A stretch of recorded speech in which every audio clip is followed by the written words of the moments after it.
비치옷과 같이 은은하면서도 맑고 푸른 비색을 띤 고려청자. 고려청자는 10세기 후반 중국의 청자 제작 기술을 도입해 제작하면서 독자적으로 발전시킨 공예품입니다.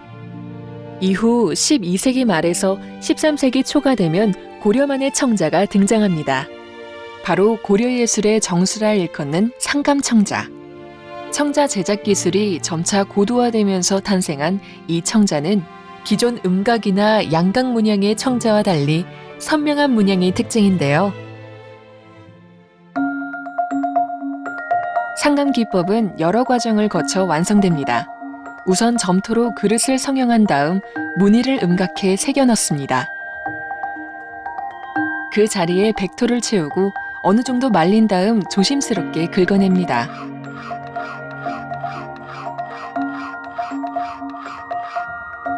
이번엔 철 성분이 있는 붉은색 흙을 채울 자리를 새깁니다.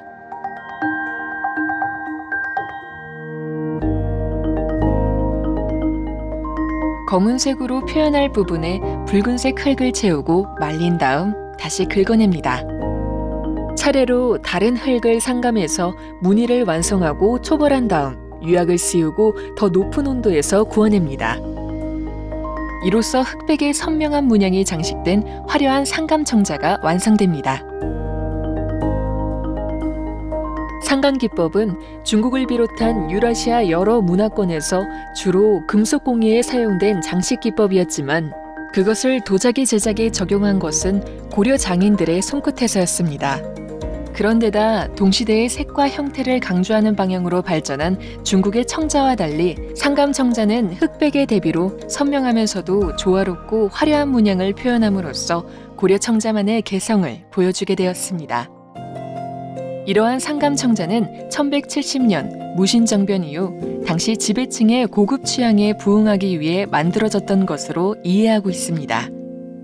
무엇보다 당시 자연과 더불어 살아가는 삶의 모습을 꿈꿨던 고려인의 정서를 문양으로 표현해 귀족들의 마음을 사로잡았는데요. 자연 합일의 의미를 담은 들국화, 푸른 하늘을 배경으로 둥실 떠 있는 구름과 비상하는 학의 모습, 영혼을 꿈꿨던 고려인들의 마음을 표현해 공예품으로서의 가치를 높였습니다. 이처럼 고도화된 청자 제작 기술의 상징이자 귀족들의 향유 문화였던 상감청자. 그렇다 보니 나라가 직접 생산을 관리하여 최고의 품질을 자랑했는데요.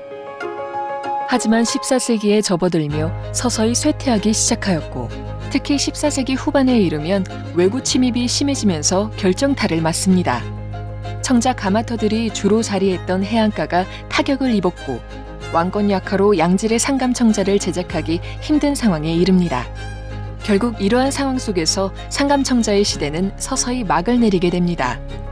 그러나 한편으로는 상감청자의 쇠퇴 과정에서 도자기를 만들어 구워내는 요장이 전국 내륙으로 옮겨지게 되고 청자 장인들도 전국으로 흩어지면서 청자의 품질이 저하되는 대신 청자의 저변이 넓어지는 결과를 가져왔는데 이는 분청삭이라고 불리는 조선 초기 상감청자로 연결됩니다.